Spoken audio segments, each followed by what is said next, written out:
Front and Center.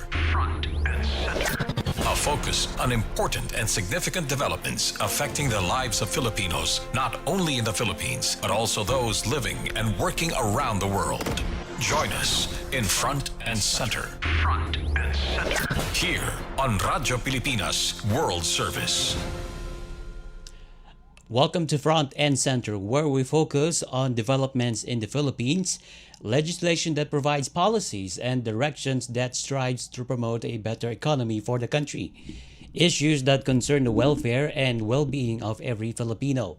All of these and more will be Front and Center. And you can watch this program on our Facebook and YouTube channel, Radyo Pilipinas World Service. And you can hear this broadcast on our audio streaming over PBS Evox receiver app, and also on our shortwave broadcast through following frequencies: 12.020 MHz, 15.640 MHz, and 17.665 MHz. This is your host, Jerome Toledo. Let's begin Front and Center on Radyo Pilipinas World Service.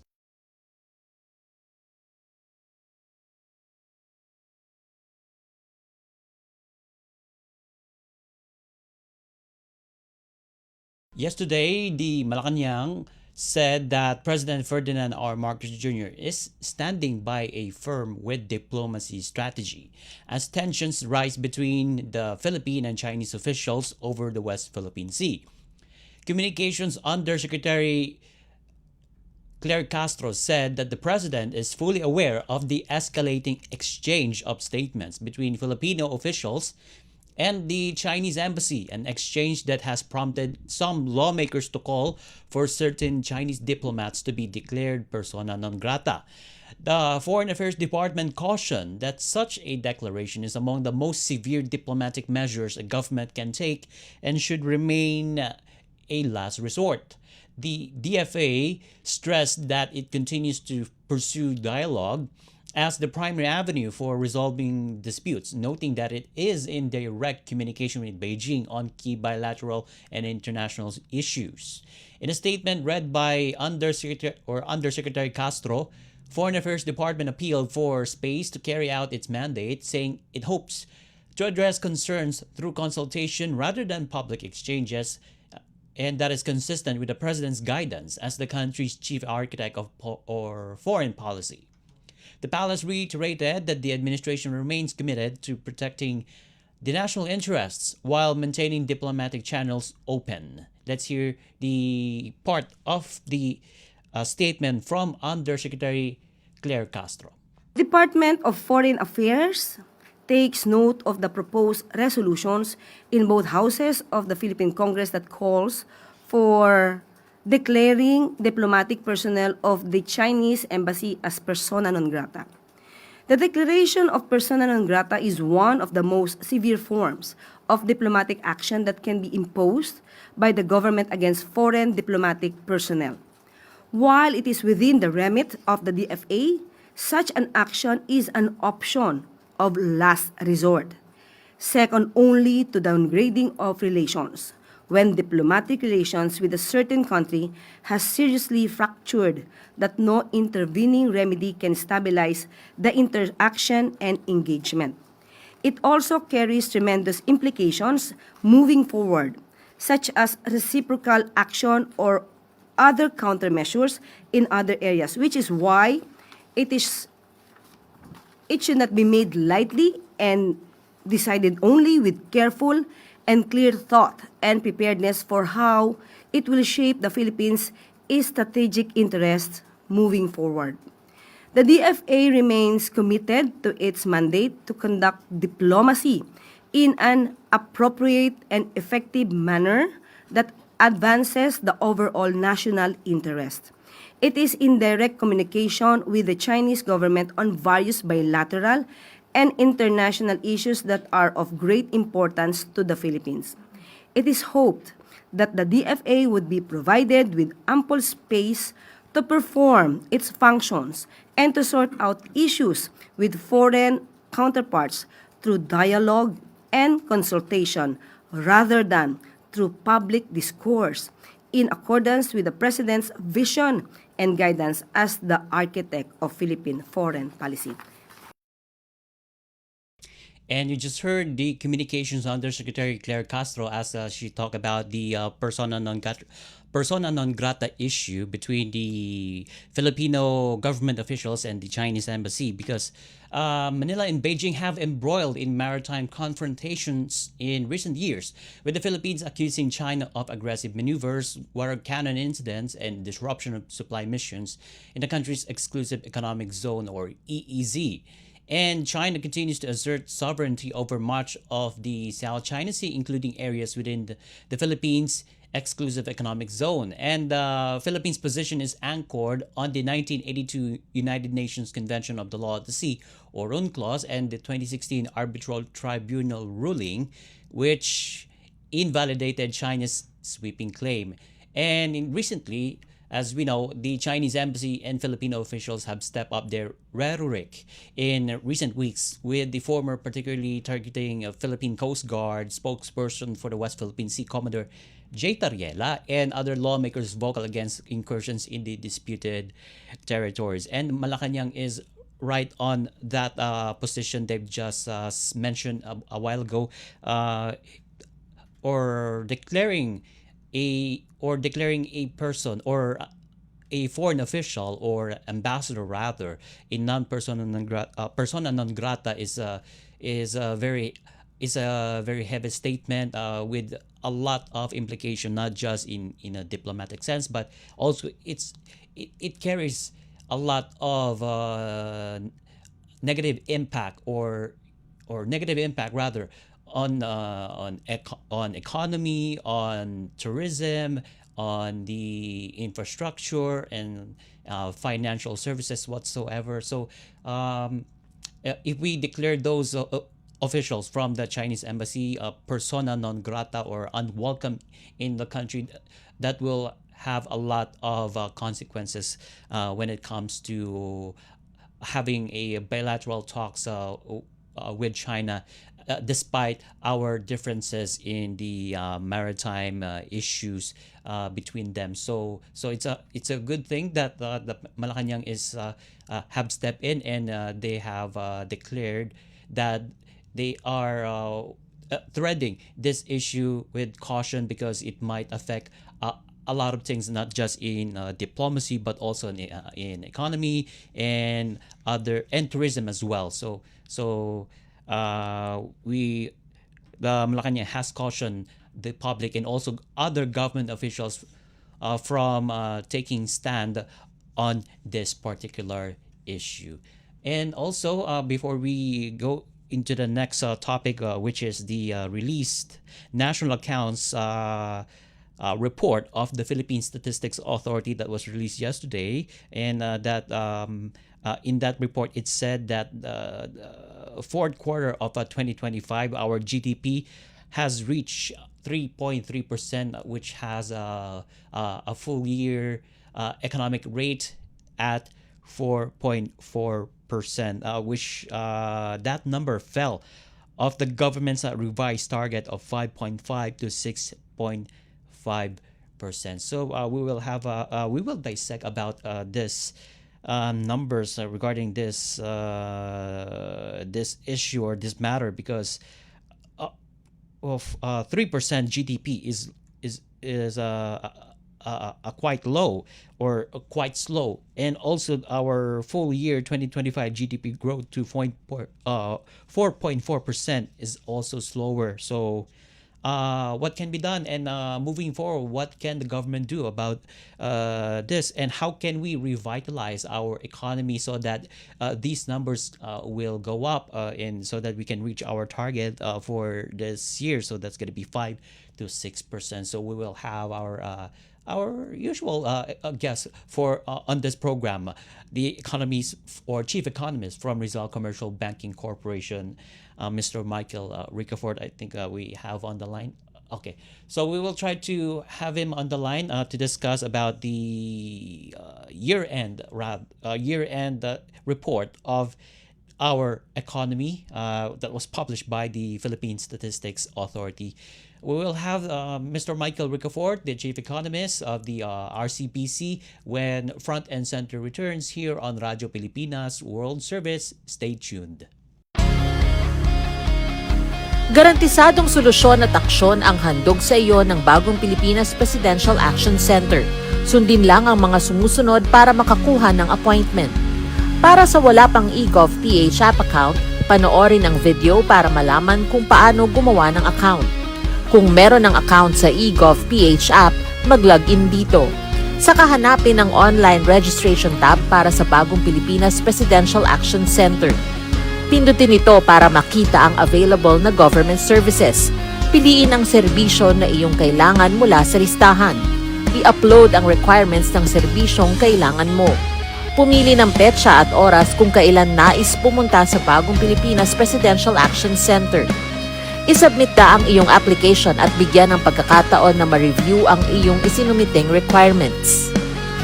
Hintayin ang QR code para sa kumpirmasyon ng iyong schedule. Makakatanggap ka ng text message para malaman kung naaprubahan ito.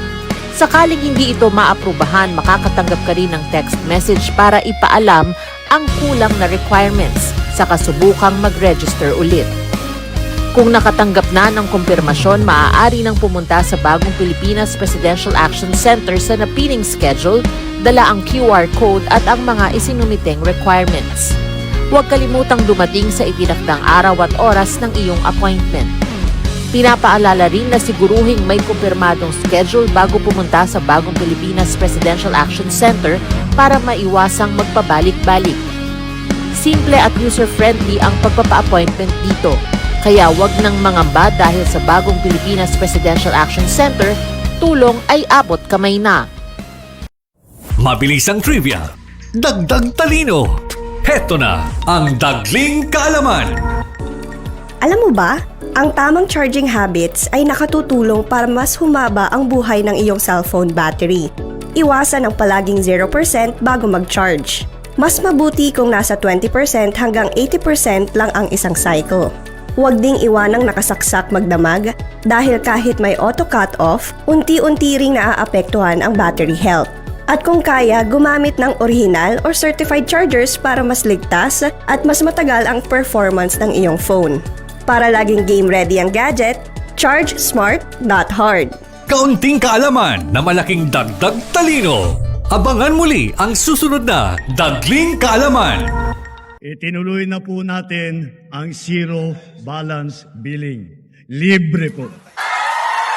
Ibig sabihin, ang serbisyo sa basic accommodation sa ating mga DOH na ospital, wala nang babayaran ang pasyente. Ang dami pong challenge, hindi po namin alam kung saan namin kukunin, ganon, nag-iisip kung paano namin mababayaran. Siyempre po, masayang-masaya, super saya po dahil na zero billing po kami. Opo, malaking po talaga, malaking tulong po. Mabilis lang din po. Bayad na ang bill ninyo. Uulitin ko, wala nang kailangan bayaran ng pasyente basta sa DOH Hospital dahil bayad na po ang bill ninyo. Naiiyak ako kasi sobrang saya. Maraming salamat po, Mr. President Bongbong Marcos Jr. Hindi kami nagkamali ng taong ihinalal.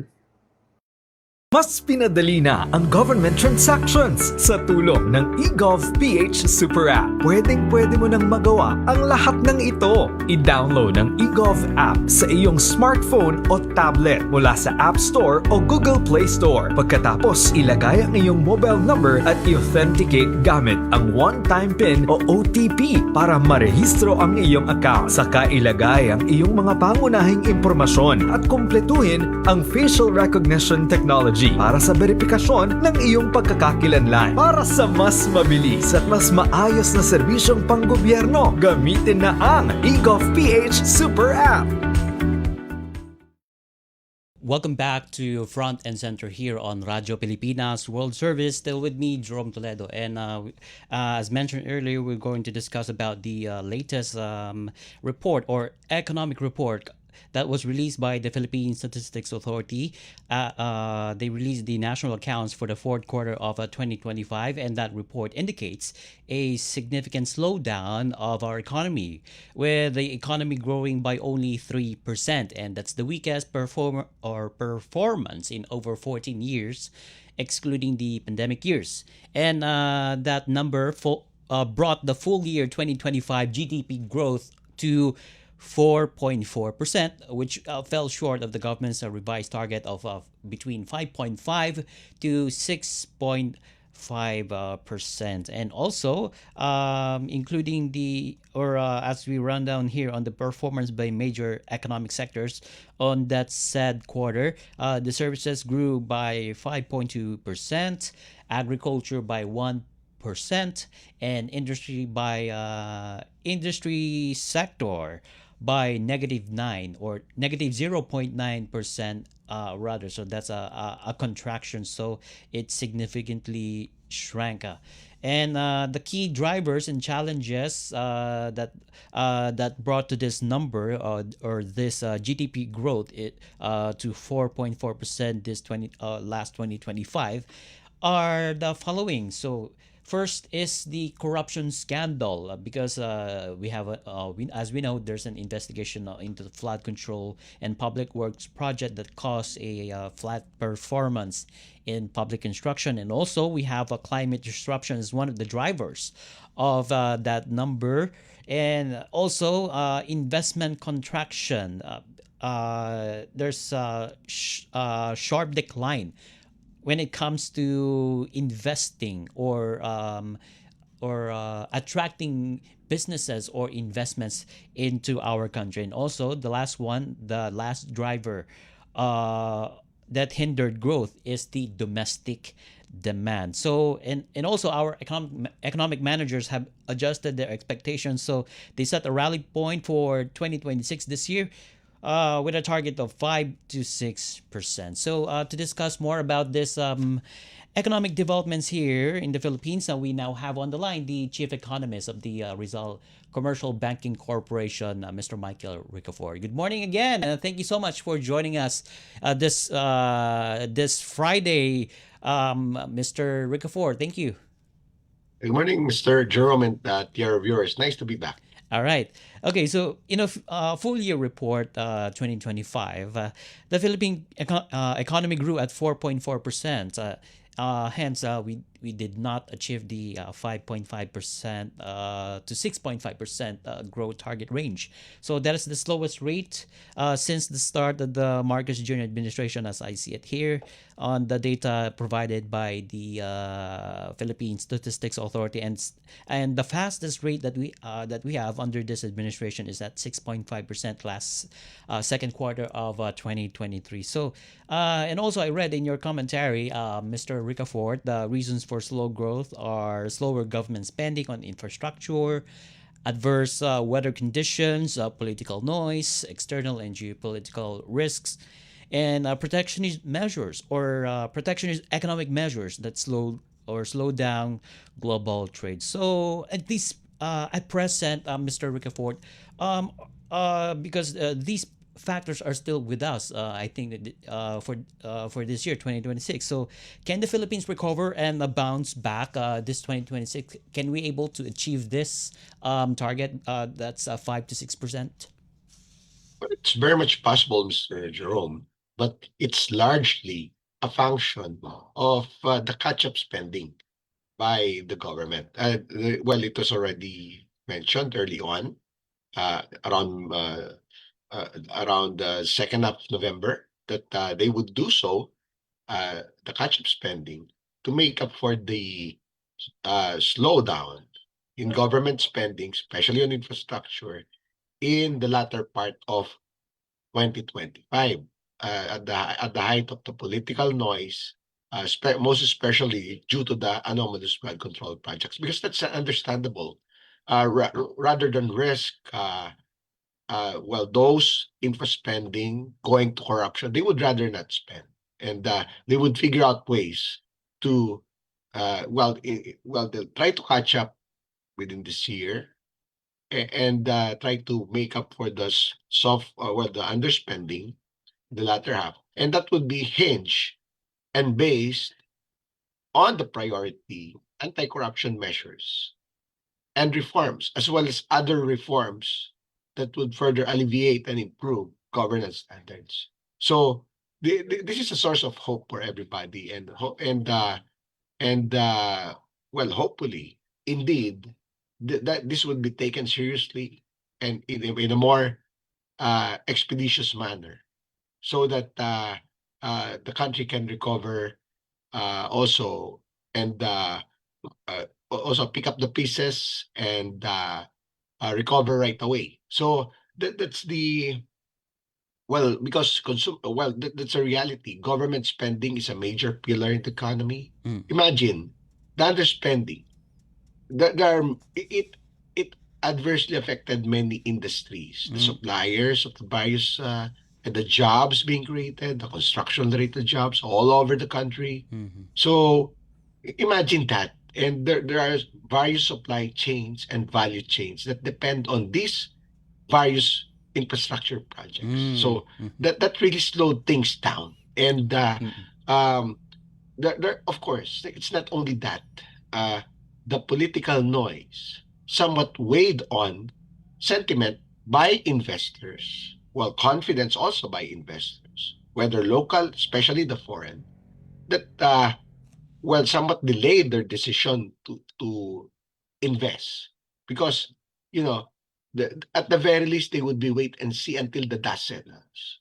So with that, uh, in fact, look at the fourth quarter. One of the decliners that we have seen was investments. It's down by more than 10% year on year. Of course, this is one of the factors, the political noise. But it had to be partly had to do also with the protectionist policies, the higher tariffs, and and and the trade wars externally, led by Trump since the early part of last year, and that slowed things down around the world. Also, the, imagine exporters; uh, they have to be confident in making new investments or expansion projects. If the trade wars, because of the higher tariffs, would slow down the demand, so they would be careful also before making new investments and additional investments. Beforehand, that's already a challenge to all of us around the world. And the political noise added to this. So, and of course, as we mentioned, it was also kind of unexpected in the latter part of last year that we had this series of storms, these typhoons, floods, and suddenly there's this La Nina risk in the latter part of the year. All the while, we already saw similar to this a year ago, and suddenly, the series of storms happened until the latter part of last year. So that resulted in reduced working days, business days, and of course, it slowed down the economy. When children don't go to school and people don't go to work, well, you have seen government suspension of work for those calamities. Some businesses, especially in the hard hit areas, that would translate to reduced sales, reduced incomes, reduced profit, reduced livelihoods. So that really slowed down the economy as well. On top of the damage on agriculture because of these calamities, and Right.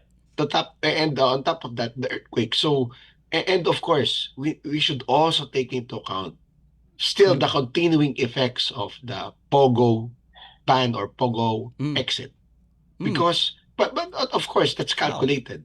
Oh, how? It's not all about the money. It's about governance also, the rule of law Okay. on the alleged crimes. But the thing is, the reality, Sir Jerome, Mm-mm. uh, there's a cost to this. When they pulled out higher vacancies on office space, residential, commercial spaces, less rent income, less business transactions, less, Okay. of course, they have to pay utilities like electricity, water. They have to, they used to hire local staff, security, property management, Or, drivers, etc. So all of these were just gone That's part of the cost. But of course, it's something calculated. Oh, It's more than the money, but okay. those are the things that we have to All right. contend with. Okay. Yeah. You mentioned about the Pogo. So we are experiencing a lingering effect of exit of Pogo industries here in the Philippines, Mr. Gafort. And as you mentioned, it's affecting a lot of sectors, utilities, rent services, everything involving real estate industry. And also services sector have been affected. So that contributed to the GDP growth slowdown. Yeah, indeed, yes. Especially, for the full year of 2025, suddenly they're all gone.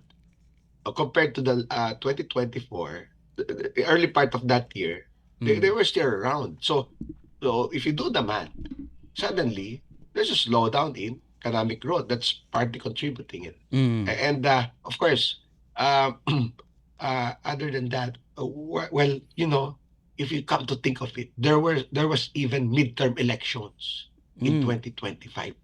So had it not been for that, it would have been much lower. So if you have to trace it, it's really on government spending on infrastructure as a pillar of growth and on investments. So it's very important going forward. So the missing element, the missing, the catalyst that would really improve things, turn around things potentially, would be this priority reform measures versus corruption, and to further uplift the governance standards of the country. Yeah.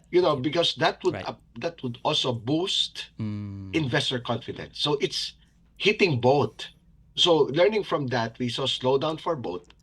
If the reform measures would be taken seriously, so there we would see an improvement in government spending that Right. is based on good governance. And of course, the passage of the priority reform measures. The president already mentioned that last December 9. The four priority bills that would overhaul the political system in a positive manner, Yeah. like Yeah. the reform of the part of the ban on political dynasties. Political That's one. dynasties. Then the reform of the party system, Yeah. and the creation of the Independent People's Council, and Mm. of course the greater accountability, cadena, the greater accountability and transparency on government spending. Okay. Wow, this Okay. is very important because this is revolutionary Yeah. on the part of the politicians, because it would hit them. So indeed, if this is taken seriously, but that is for the good of the country, Okay. because corruption is considered a cancer to society All right. and to the economy.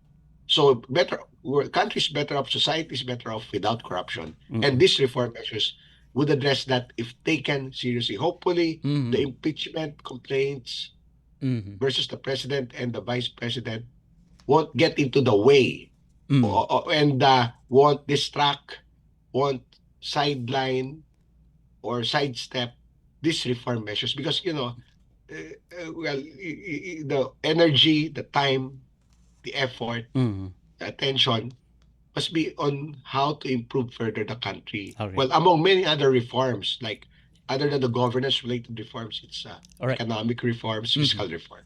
And also, Sir Michael, we hope our government officials listen to this broadcast. You mentioned, and as you pointed out, government must take step up on their drive against corruption, so that once we cannot 100%ly say that eradicate corruption, but we will reduce the level of corruption in the government. So, and in turn, if we have reduced the corruption level in the government, we will the investments will flourish in this country. And at the same time, and the government will be the primary spender and the government must spend more and more in infrastructure so that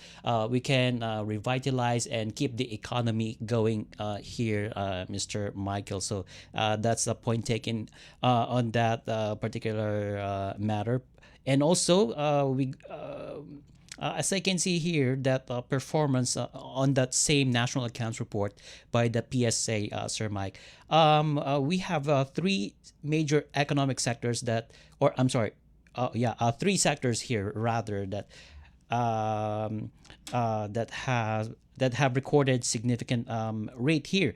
So, and it needs a revitalization. So, how can we revitalize these sectors, starting off with agriculture and industry? Because these two industries, Sir Mike, have posted growth of 1% for agriculture and industry by negative 0.9%. How can we revitalize these sectors? Well, that's those are also the other missing elements that would drive further economic growth and development, especially in the countryside.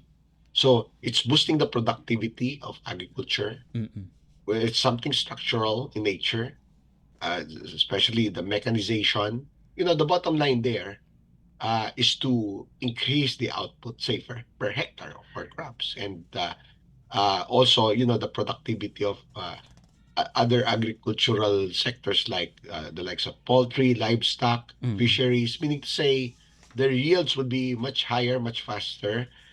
There would be more offsprings and they grow much faster. And when you boost the output for crops, for livestock, for fisheries, poultry, it would reduce their costs using the best technologies, the global best practices available on technology. We have seen that in countries that adopt this, like the likes of Israel, Taiwan, Japan, among many other countries. So they've been so well, like the higher yielding seeds, the use of greenhouses. Well, at least the private sector, they already have partners like one conglomerate with an Israeli partner to become the biggest vegetable producer in the country, starting in Central Luzon and Bulacan, and they'll try to replicate it in many localities.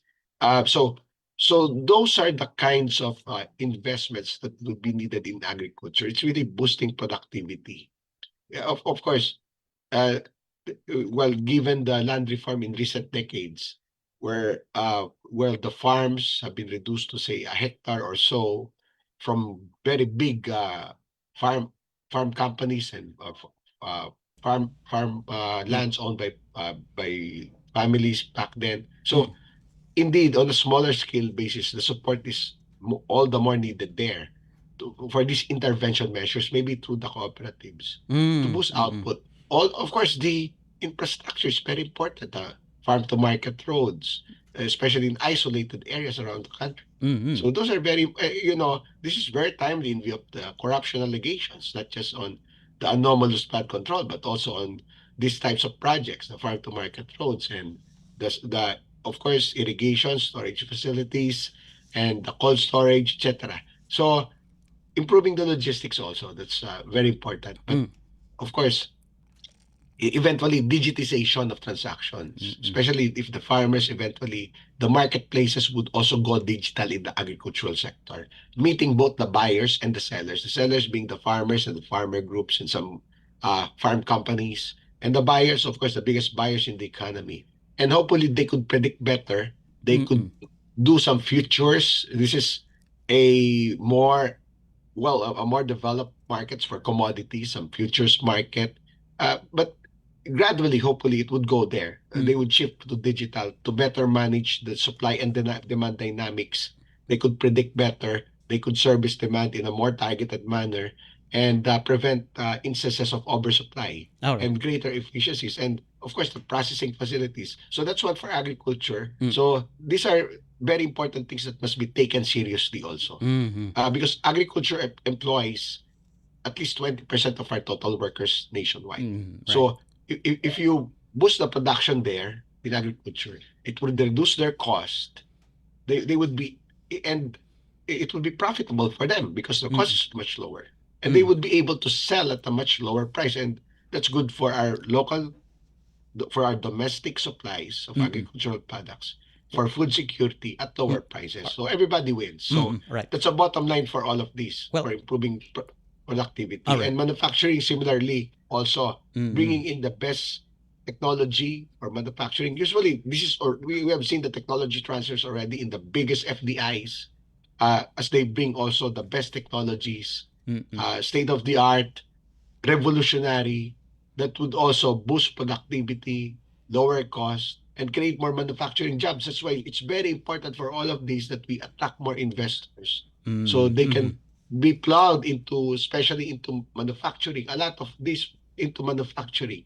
And also, and now there's promise also that eventually, in agriculture, some giants in the region, they're already present here and still expanding, very automated processes. So they go by that. That's the bottom line. Yeah. Highly mechanized. They say Well, they produce a lot and much faster. They're able to sell at a much lower farm gate price and selling price. So all right. everybody wins. They're more profitable. So And all of also, those, it's concerted because both manufacturing and agriculture, right. they account for about 40% Well, of our total okay. workforce. Okay. That's why if you want a more inclusive economic growth and more sustainable economic development that also boosts Right. per capita incomes, so those are the opportunities And to also, uplift more people out of poverty. all right. And also, Mr. Ricafort, we will include here and we hope the government will revitalize this sector, particularly in the construction industry, because this sector shrank significantly, largely to a slump in the construction industry, which posted negative 0.9%, a contraction of what it's have in the past year. And also, before we let you go, because we don't have much time, Secretary or Socioeconomic Secretary Arsenio Balisacan said that investigations into flood control and public works project cost a flat performance in public construction. And he noted that without this disruption, GDP could have potentially reached 5.5%. So you mentioned about the catch-up spending spree and in the first. And do you expect that the spend or catch-up spending spree will take place this year? And when should the government do the catch-up plan? And is the fiscal space healthy enough to support that, Mr. Ricafort? Well, hopefully as soon as possible. That's why it goes hand in hand with the priority, governance, and anti-corruption measures and other reform measures, because we have seen that in previous administrations, especially 10 to 15 years ago, when they took this anti-corruption very seriously.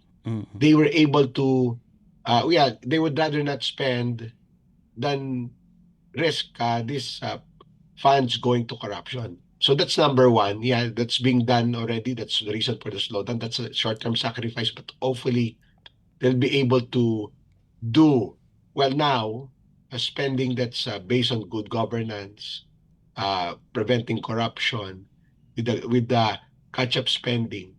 Well, that's the important element that everybody's waiting. Hopefully, it comes much sooner. They'll be able to have the confidence and the political will. They're already kind of sure that indeed risk of corruption and other anomalies have been addressed already. And otherwise, that's a risk. It's a relatively slower economic growth. So that's something, a variable, a lever that's available. So they have, well, it's really taking it very seriously Okay. and in a very timely manner, because this intervention is needed.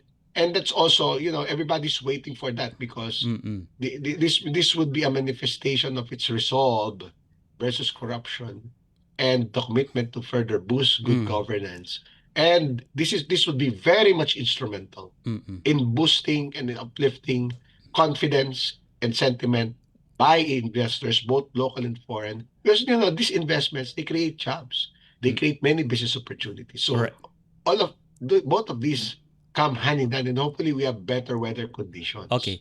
And and of course, greater attention also to other economic and fiscal reforms.